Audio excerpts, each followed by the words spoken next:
भाइयों मैं ज़्यादा सफाई नहीं दूंगा क्योंकि देखो एग्जाम चल रहे हैं, तुमको भी पता होंगे, तो मेरे भी एग्जाम चल रहे हैं कॉलेज के, इसके लिए लेट हूँ। तो बिना बकचोदी के साथ स्टार्ट करते हैं अपनी स्टोरी। तो हमारी स्टोरी वहीं से स्टार्ट होती है।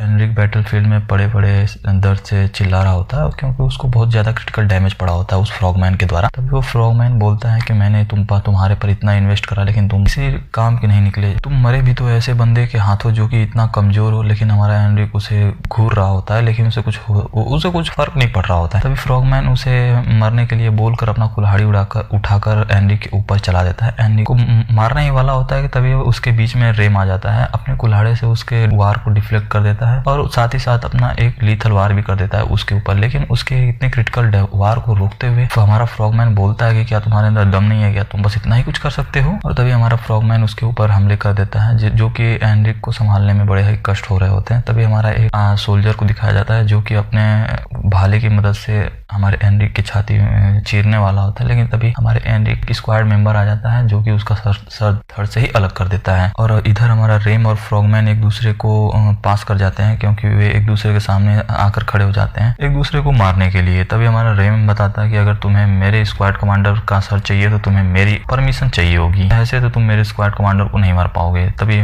फ्रॉगमैन कहता है वो तुम्हारा स्क्वाड कमांडर बहुत ही कमजोर है, तुम्हारे लिए कमजोरी शोभा नहीं देती। तभी हमारा रेम बताता है इस फ्रॉगमैन रेस के बारे में कि ये लोग केवल फाइट के लिए बने हुए हैं, अगर मुझे इनको मारना है तो या तो मुझे मैजिक से मारना होगा या फिर एक ही बार में इनके छाती को चीर के इनका दिल बाहर निकाल लेना होगा। तभी फ्रॉगमैन पूछता है कि इसके जैसा इतना कमजोर व्यक्ति ये इस बैटलफील्ड में कर क्या रहा है, ये क्या मरना चाहता है क्या। और हमारा एनरिक अपने मन में उसके बातों को ध्यान नहीं दे रहा था, अपने मन में बता रहा होता है कि अगर मुझे इसको मारना होगा तो मुझे अपनी पूरी लाइफ फोर्स लगानी होगी, तभी मैं जाकर इसे मार पाऊंगा। तभी हमारा फ्रॉगमैन पीछे हट जाता है और बोलता है कि ये बैटल वर्थ इट नहीं है कि मैं इसके लिए जाकर लड़ूं इस बैटल को, और वो वहां से पीछे मुड़ जाता है। तभी हमारा एनरिक बोलता है कि डरपोक साला पीछे पीठ पीछा दिखाकर भाग रहा है। और तभी हमें किसी के पैरों को दिखाया जाता है जो कि बैटलफील्ड से दूर कहीं भाग रहा होता है। तभी एक सैनिक हमारे एनरिक के मेंबर के ऊपर एनरिक के स्क्वाड मेंबर के ऊपर हमला कर देता है। तभी हमारा रेम उसके बीच में आकर उसके सर को ही धड़ से अलग कर देता है। तभी एक और मेंबर आता है बैटलफील्ड में जो कि उस सैनिक को भी काट देता है जो कि हमारे रेम के ऊपर हमला कर रहे होते हैं। और इस घमासान युद्ध में हमारे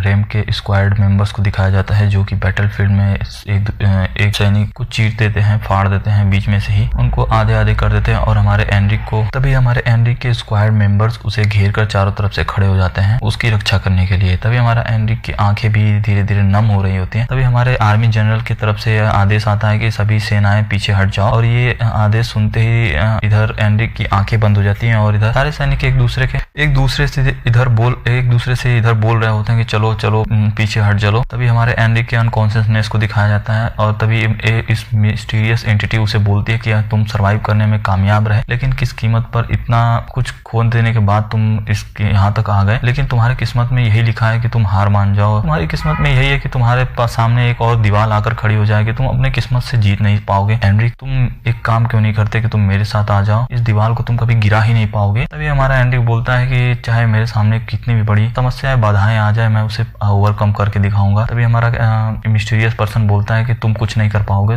मैं तो बस वेट कर रहा हूँ, मैं बहुत ही सब्र से वेट करूंगा कि कब तुम हार मानो। और इधर एनरिक का कम्प्लीटली अनकॉन्शियस हो जाता है। तभी जब एनरिक की आंखें खुलती हैं तो वो पट्टियों में लिपटा होता है एकदम बहुत ज्यादा और इधर उधर घूमकर अपनी नजरों को देख रहा होता है कि वो है कहाँ फिलहाल में। तभी बताया जाता है कि वो एक मेडिकल तंबू में है जो कि 2 दिनों तक सोया रहा। हमारा रेम बताता है कि 2 दिनों तक सोने के बाद कैसा तुम्हें लग रहा है, और अब इनका परिचय दिया जाएगा हमें। और हमें बताया जाता है कि जो इसके बाजू में बैठा है इसका नाम रेम है, स्क्वाड मेंबर है, एनरिक के स्क्वाड का मेंबर है। और एनरिक बताता है कि मैंने ही तुम्हें फ्रॉगमैन से बचाया, उस चूतिए मेंढक से, क्या तुम्हें याद है। तो एनरिक अपने पसलियों को पकड़ के बैठ जाता है, कहता है उस फ्रॉगमैन ने बहुत ज्यादा डैमेज दिया यार। तभी हमारा एनरिक बोलता है कि नहीं, तुम्हारी कोई पसलियां नहीं टूटी है, बस तुम्हारा दिमाग थोड़ा सा हिल गया था अपनी जगह से जिससे तुम बार बार बेहोश हो रहे थे। क्या तुम्हें मैं याद हूँ, मैं तुम्हारा दोस्त हूँ यार। अभी एनरिक बोलता है कि हाँ, मैंने तो कब कहा कि तुम मेरे दोस्त हो, एक नोबल हंटर कैसे मेरा दोस्त हो सकता है। तभी रेम उसका मुंह बंद कर देता है और कहता है शांत हो जाओ, क्या तुम मेरा सीक्रेट रिवील कर दोगे, एक सीक्रेट भी तुम रख नहीं सकते अपने पास। तभी हमारा एनरिक बोलता है देखो, तुम ना तो मेरे दोस्त हो ना तो मेरे रिश्तेदार हो, बताओ इसमें से तुम क्या हो। इन्हीं छोटी मोटी नोकझोंक के साथ तो ये दिन ऐसे ही खत्म हो जाता है। तभी एक और मेंबर उसके सामने आकर बैठ जाता है और बोलता है कमांडर, तुमको यहाँ लाने के लिए मेरा बहुत कुछ खर्चा हुआ है, इसके लिए तुम्हें मुझे 3 गुना पे करना होगा। और इसके बारे में बताया जाता है कि ये क्रिस है जो कि स्क्वाड मेंबर है, 4th स्क्वाड मेंबर है। एनरिक वहाँ बैठे बैठे सोच ही रहा होता है कि मेरे जैसा एक रेगुलर सोल्जर इस इतने महंगे तंबू में कर क्या रहा है, कैसे आया तो आया कैसे। तभी वो क्रिस से पूछ लेता है कि क्रिस तुम बैटलफील्ड के दौरान थे कहाँ पे। तभी क्रिस एक हंसी सा चेहरा बनाकर बोलता है कि चलिए कैप्टन, मैं आपके लिए 2 गुना रख देता हूँ, आप मुझे 2 गुना पे कर दीजिएगा। इसमें भी प्यार मोहब्बत के साथ हल्की से शाम हो जाती है। तभी उसके सामने एक और मेंबर आके खड़ा हो जाता है। इसको बताया जाता है कि ये जैक्सन, और जैक्सन शांति से खड़ा होता है वहाँ पे। तभी हमारा एनरिक उससे पूछ लेता है कि क्या है जैक्सन, तुम्हें कोई काम है मुझसे तो मुझे बता सकते हो। लेकिन जैक्सन कुछ बोलता नहीं है और उसके बेड पे एक मलहम जैसा चीज फेंक के चला जाता है और बोलता है कि इसको दिन में 2 बार लगा लेना और ये मत पूछना मुझसे कि मैंने इसे लाया तो लाया कहाँ से है। एनरिक बताता है कि इस मलहम को जैक्सन लगाता है, अपने चोट पे लगाता है, लेकिन ये कभी किसी को देता नहीं है। ये तो कमाल हो गया कि ये मुझे दे रहा है। और तभी हमें एक और स्क्वाड मेंबर को दिखाया जाता है जिसका नाम ओडिन होता है और वो रो रहा होता है और पूछ रहा था, हे कैप्टन कैसे हो तुम, ठीक तो हो ना, तुम्हें कुछ ज्यादा चोटें तो नहीं आई हैं। लेकिन वो बहुत ज्यादा ही रो रहा था बच्चों की तरह। तो एनरिक परेशान हो जाता है और बोलता है कि ओडिन तुम जा सकते हो, मैं मरा नहीं हूँ यार। तभी वो भी चला जाता है। ऐसे करते करते शाम हो जाती है।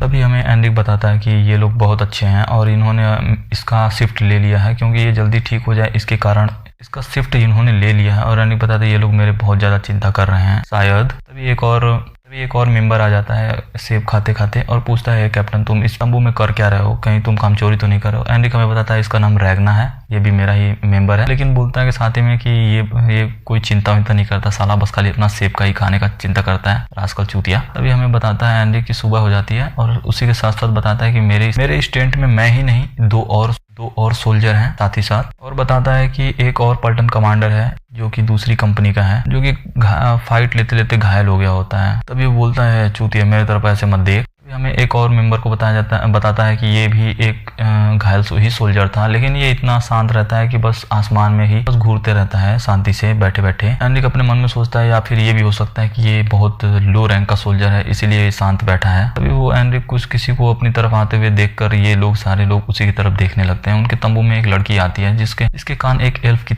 होते हैं और उसके कमर पे एक स्वॉर्ड को देखकर वो हैरान हो जाता है, इस तरह की स्वॉर्ड को। तभी वो शांति से आके पूछती है उस तंबू में कि 444वां स्क्वाड कमांडर है कौन। एनरिक को कुछ समझ नहीं आ रहा होता है, वो ऐसे ही बैठा होता है। उस लड़की के आने के बाद पूरे रूम में सन्नाटा छा जाता है, किसी को कुछ समझ नहीं आ रहा होता, सभी लोग उसे एक तरफ देखते ही जा रहे होते हैं। तभी हमारा सेकंड कमांडर बोलता है कि क्या ये एक फेरी है क्या, अपने मन में ही बोल रहा होता है। तभी वो लड़की पूछती है तुम किस ग्रुप से बिलोंग करते हो। तभी हमारा सेकंड कमांडर अपना इंट्रोडक्शन देता है कि वो वेंजेंस कंपनी का कमांडर है, वो भी 3rd पल्टन का, वो भी 2nd कंपनी का है मैम, बोलता है। तभी वो बोलती कि अच्छा तो तुम इतने बदतमीज क्यों, तुम अगर एक कंपनी कमांडर ही हो तो तुम इतने बेतमीजी से क्यों मुझसे बात कर रहे हो, क्या तुम्हें तुम्हारे सुपीरियर ने कभी सिखाया नहीं कि सुपीरियर से कैसे बात करना है। ये बोलती है तो वो क्षमा मांगने लगता है क्योंकि उसका पोपट बन गया होता है, वो पटाने की कोशिश कर रहा होता है, टाइम मार रहा होता है हम सिंगल लोंडो की तरफ। तभी हमारा एनरिक बोलता है कि अच्छा ये सुपीरियर है, अपने मन में बोलता है सुपीरियर कमांडर, अच्छा ये तो यही है, नई हमारी कमांडर बनी है 4th कंपनी की। तभी एनरिक अपना इंट्रोडक्शन देता है, उसका नाम एनरिक है, वो 4th स्क्वाड का कमांडर है और 4th कंपनी को बिलोंग करता है और 4th पल्टन से है। और ये सुनने के बाद वो लड़की बोलती है, अच्छा हाँ मैंने तुम्हारे बारे में सुना कि तुमने अपने सभी साथियों के साथ कैसे बैटलफील्ड में प्रदर्शन दिखाया, बहुत अच्छा है, मैं उम्मीद करूँगा कि तुम आगे भी ऐसे ही करते रहोगे, इसके लिए कॉन्ग्रेचुलेसन। और वही बोलकर वो जाने लगती है वहाँ से। तभी एनरिक सोचता है क्या बस ये इतना ही कहने आई थी यहाँ पे इस टेंट में। तभी वो रुक जाती है वो बंदी और तभी वो तीसरे बंदे से पूछती है कि है तो तुम्हारा नाम क्या है। तभी वो हमारा तीसरा बंदा एकदम चूतियों की तरह हकलाने लगता है, वो बोलता है कि मेरा नाम क्रैंग है। हाँ मेरा नाम ही क्रैंग ही है। और हमारा एनरिक बोलता है क्या इतना जल्दी में भी इसे नाम रखने का तमीज नहीं है क्या, झूठ बोलने भी इसे नहीं आता कि ऐसा ये बंदा है। और इसके एटीट्यूड से लग रहा है कि ये कमांडर से डर नहीं रहा है, लेकिन जिस तरीके से इसका हाव भाव है लग रहा है कि यह एक नोबल पर्सन है। तभी हमारी वो बंदी होती है, उसे देखकर ऐसे ही देखकर चली जाती है, इसे घूर के वहां से वो निकल जाती है टेंट से बाहर। और हमारा एनरिक भी उसे देखते रह जाता है और उसे भी कुछ समझ नहीं आ रहा होता है। तभी संध्या हो जाती है, अंधेरा हो जाता है और सुबह होने लगता है हल्का हल्का। और एनरिक अपने हाथ को खोल बंद करके चेक कर रहा होता होता है कि उसका हाथ अब तक उसके हाथ में स्ट्रेंथ आ गई है, उसकी बॉडी अब सही हो गई है कि नहीं, उसकी बॉडी दर्द कर रही है या नहीं, क्या वो ट्रेनिंग के लिए लायक है। इसलिए यही सोचकर वो अपने कपड़े को तैयार कर रहा होता है, पहन रहा होता है। हमारा सेकंड बंदा बोलता है कि है तुम जा कह रहे हो यार। तभी वो हमारा एंड्रिक बताता है कि मैं ट्रेनिंग ग्राउंड में जा रहा हूँ ट्रेनिंग के लिए। तभी वो बंदा बोलता है ये चूतिया एक्ट तो ऐसा कर रहा है जैसे लग रहा है बहुत बड़ा 30 मार खा है, साला लो रैंक का सोल्जर। तभी हमारा क्रैंग उसे जाते हुए देख रहा होता है, बस घूर ही रहा था उसको। तभी हमारा एंड्रिक अपना तलवार हवे में लहरा रहा होता है, एक पोस्ट में खड़ा होकर वो अपनी बीती हुई सारी बैटलफील्ड को याद कर रहा होता है कि कैसे कैसे मैंने उस रेड नाइट घोस्ट से लड़ा, और मैंने अगर वो लास्ट मोमेंट पे अगर उसको स्वॉर्ड लगी नहीं होती तो वो स्वॉर्ड आज मेरे गर्दन में होती और मैं फिर से उसी दिन में जाके अटक गया होता। यही सब बातें वो सोचकर अपना मन में एक पोस्टर में खड़ा होता है एक फील्ड को। तभी वो रेम की बात को याद करने लगता है कि रेम अपने वार में कैसे एक लीथल वार करता है जिससे कि सामने वाला बंदा एक ही बार में मर जाए, उसे जिंदा रहने तक का, उसे मतलब वार करने तक का मौका नहीं देता। यही सोचते सोचते वो अपने मन में बोल रहा होता है अगर मुझे भी इतना ताकतवर बनना है तो मुझे हार्ड वर्क करना होगा। तभी हमारा वो थर्ड पर्सन क्रैंक, तभी वो क्रैंक बोलता है कि तुम कर क्या रहे हो ऐसे खड़े खड़े, मैं तुम्हें कब से देखे जा रहा हूँ, तुम अपने हाथ को एकदम तेजी से पकड़ रहे हो, क्या तुम ऐसा करके क्या हासिल करना चाहते हो। तभी हमारा एंड्रिक बोलता है कि मैं अपने ग्रिप को मजबूत कर रहा हूँ जिससे कि मेरे हाथ में स्ट्रेंथ आ जाए और मैं करंटली इस बैटलफील्ड में सरवाइव कर सकूँ। क्रैंक बोलता है अच्छा तो ये बात है। तो एंड्रिक बोलता है भाड़ में जाओ, मुझे उससे तुमसे कोई मतलब नहीं है। तभी क्रैंक बोलता है छोड़ो भी, अच्छा मुझे ये बताओ कि तुम अपने जान को बचाकर आगे लाइफ में करना क्या चाहते हो। तभी एंड्रिक उसकी तरफ देखता है और वो बोलता है कि मैं अपना जान बचाकर करना क्या चाहता हूँ। हालांकि मेरे जीवन में ऐसा कुछ है नहीं कि मैं कर नहीं पाया, लेकिन जब भी मैं अपना ड्रीम किसी को बताता हूँ तो लोग हंसते हैं मेरे ऊपर। लेकिन मैंने बहुत सारे अपने सपने को पूरा भी कर लिया है, बस सिवाय एक सपने के जो कि मैं अपने स्वॉर्ड से करना चाहता हूँ। मैं अपने स्वॉर्ड के साथ एक महान सूरवीर बनना चाहता हूँ जो कि इस कॉन्टिनेंट का सबसे ताकतवर नाइट कहलाए। ये सुनते ही हमारा क्रैंक उसकी तरफ हैरानी नजरों से देख रहा होता है। तभी हमारा एंड्रिक भी उसे देख रहा होता है कि क्या उसके ऊपर वो हंसेगा। तभी हमारा एंड्रिक आश्चर्य हो जाता है कि वो यह देखकर। तभी क्रैंक बोलता है ओह अच्छा ऐसी बात। हमारा एंड्रिक बोलता है कि तुम ऐसे पहली बार मैंने ऐसे बंदे को देखा जो कभी मेरे ऊपर हंसा नहीं। तो हमारा क्रैंक वहां से ये बोल कर चल जाता है छोड़ो भी, अब मुझे कुछ ऐसी बातें याद आ गई हैं जो मुझे करना है। हमारा एंड्रिक उसे जाते हुए पीछे से देख रहा होता है कि सोच रहा होता है कि बहुत अच्छा ही बंदा था। तभी क्रैंक पीछे मुड़ के बोलता है कि हे जब तुम एक नाइट बनना तो मुझे भूलना नहीं मेरे दोस्त एंड्रिक। तब ये सीन वहाँ से चेंज होता है और लोग गीत गा रहे होते हैं कि इस बैटलफील्ड का हीरो कौन है, साइप्रस। तब ये एंड्रिक अपना सर पकड़ के बैठा होता है क्योंकि उसके बगल में वेंजेंस का कमांडर चिल्ला रहा होता है क्योंकि उसे अभी तक खाना नहीं मिला होता है। तो वो चिल्ला रहा था क्या ये सब मुझे भूख के मारे मार देंगे क्या, ये सब कर क्या रहे हैं, अभी तक इन्होंने खाना क्यों नहीं लाया। तभी वो वहाँ से उठ के निकल जाता है ऐसे ही घूमने के लिए, टहलने के लिए। तभी उसे रास्ते में जैक्सन दिखता है। जैक्सन पूछता है कि हे कैप्टन आपका इंजरी कैसा है अभी। तो एंड्रिक बताता है कि उसके मेडिसिन के कारण अभी अच्छा है, जिसके लिए उसे वो थैंक्स भी बोलता है। तो जैक्सन बोलता है कि अगर आप इतने ही थैंकफुल हो तो आप जल्दी से ठीक होकर बैटलफील्ड में हमारे साथ आ जाओ। तभी रात हो जाती है और क्रैंक एंड्रिक को गुड नाइट बोलता है और एंड्रिक भी उसे ही गुड नाइट बोल के वे लोग सो जाते हैं। और एंड्रिक बोलता है कि कल सुबह जल्दी उठना ही मेरा काम है। और तभी वेंजेंस का कमांडर चिल्लाने लगता है उसके ऊपर, इस साला कुछ भी बकता रहता है, बड़बड़ाता रहता है। तभी एंड्रिक बताता है कि कल भी कुछ नहीं करना है, कल भी दिन उसका खाली ही जाएगा। तभी हमें बैकग्राउंड में वही साइप्रस वाला गीत लोग गा रहे होते हैं कि इस बैटलफील्ड का हीरो कौन है, इस बैटलफील्ड का हीरो कौन है। और एंड्रिक हमारा सर पकड़ के उठता है और बोलता है आज इतना शोर क्यों है यार, इतना सुबह सुबह इतने लोग हल्ला क्यों कर रहे हैं। तभी हम वो बगल में देखता है कुछ, क्योंकि वो कल ही की तरह वेंजेंस का कमांडर ऐसे ही चिल्ला रहा होता है कि खाना कब तक लाओगे, तुम मुझे भूख के कारण मार दोगे क्या, ये साले चूतिए अब तक खाना लाए तो लाए क्यों नहीं। तभी हमारा एंड्रिक बोलता है कि ये कल की तरह क्यों अभी तक हल्ला कर रहा है। एंड्रिक बोलता है कि अब मुझे ये मत कहना है यार। तभी वो बाहर निकल के कन्फर्म करने के लिए बाहर निकल जाता है। तभी वही जैक्सन वैसे ही बैठा होता है और पूछ रहा होता है कि कमांडर आपकी इंजरी कैसी है। तो एंड्रिक बोलता है कि तुम्हारी मेडिसिन के कारण अभी ठीक है, जिसके लिए धन्यवाद मेडिसिन के लिए। तभी जैक्सन बोलता है कि अगर आप इतने ही थैंकफुल हो तो जल्दी से ठीक होकर आप हमारे साथ बैटलफील्ड में ज्वाइन कर सकते हो। ये सुनते ही एंड्रिक एकदम कंफर्म हो जाता है कि हाँ मैं कल के ही टाइम पे फिर से आ गया हूँ आज के दिन में। तभी उसी मिस्टीरियस एंटिटी की बात याद आती है कि जब भी तुम सर्वाइव करने की ज्यादा कोशिश करोगे तो तुम्हारे सामने एक